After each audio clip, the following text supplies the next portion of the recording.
ধানমন্ডি 32-এ শেখ মুজিবুর রহমানের বাড়ি ভাঙচুর, রাতে আগুন ধরিয়ে দেওয়া হয়, আনা হয় ক্রেন, তাণ্ডব চলে রাতভর, সকালেও চলছে বাড়ি ভাঙার কাজ, নামানো হয়েছে সেনা। কুষ্টিয়া আওয়ামী লীগের যুগ্ম সাধারণ সম্পাদকের বাড়ি ভাঙচুর, বুলডোজার দিয়ে ভেঙে ফেলা হয় বাড়ি। হাসিনা দেশ ছাড়ার পর এই বাড়িতে একাধিকবার হামলার ঘটনা ঘটেছিল।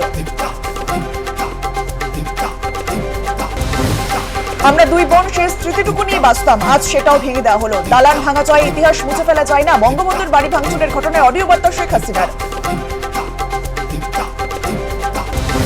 একটা মানুষের ক্ষমতার লোভ বাংলাদেশকে জ্বালিয়ে ছাড়খাড় করে দিচ্ছে। লাশের ওপর পা দিয়ে অসাংবিধানিকভাবে ক্ষমতা দখল করছে ইউনূস। অডিও বার্তায় ইউনূসকে তোপ হাসিনার।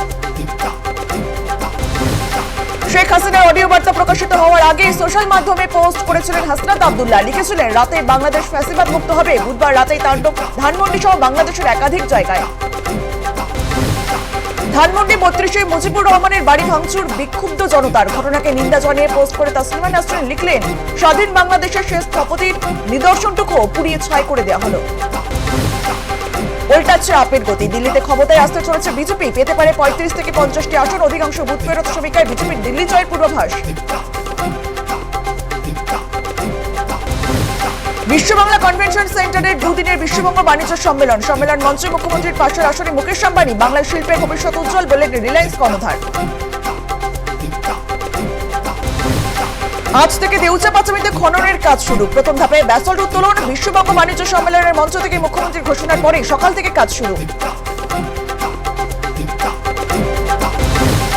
রাজ্যে 40,000 কোটি টাকা লগ্নি করেছে, আরো 10,000 কোটি টাকা লগ্নি করব, আশ্বাস সঞ্জীব গোয়েঙ্কার।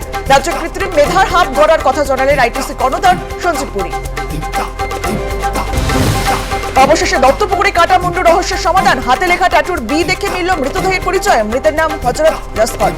জড়িত সন্দেহে গ্রেপ্তার এক। সূত্রের খবর, খুনের পেছনে রয়েছে ত্রিকোণ প্রেমের তত্ত্ব। আন্তর্জাতিক বাণিজ্য সম্মেলনের প্রাপ্তি কি? বাংলা কি পেল? উন্নয়ন শিল্প সংগঠনের ত্রিশূলের বিরোধীরা কি আরো কোণঠাসা হবে? দেখুন বাংলা জানতে চার সঙ্গে লাইভ ঋতুব্রত আজ রাত 9টায়।